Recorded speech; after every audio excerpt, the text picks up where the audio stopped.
that it's breaking God's law.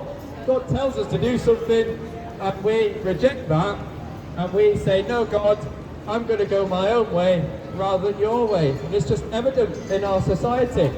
You know, God says, do not murder. Now we know we have a conscience, don't we? And we know it's wrong to murder. But you know, you look at all the abortion in our society. We're murdering our own children for the sake of self, for the sake of self-satisfaction and self-ease. You know, God says you shall not murder. But, you know, look at all the abortion in our society, murdering our own children. You know, it's evident that we're sinners. And it's not just in our actions that we can sin, but we can sin in our hearts.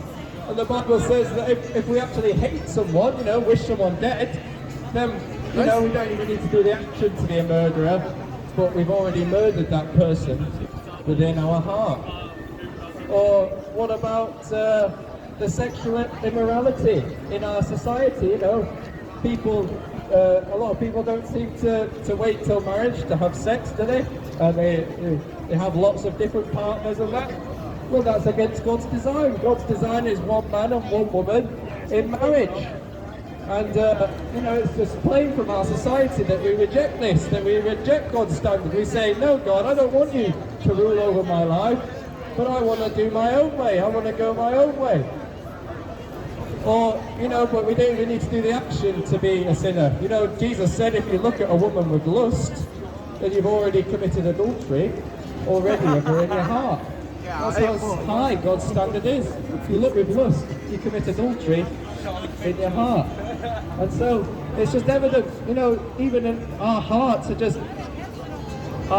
are infected with the spiritual disease called sin. You know, one of God's commands is, you shall not lie. But how many of us have told a lie? You know, maybe we tell a lie on a daily basis. Or you shall not steal.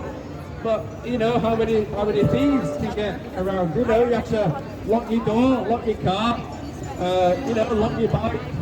Why? Because we know that there's a probability that someone's going to nick it. And so, you know, it's breaking God's command, you shall not steal. But our society shows that we don't fear God. We just love ourselves and we go our own way rather than His way. And what about this command of God? You shall not take the name of the Lord your God in vain.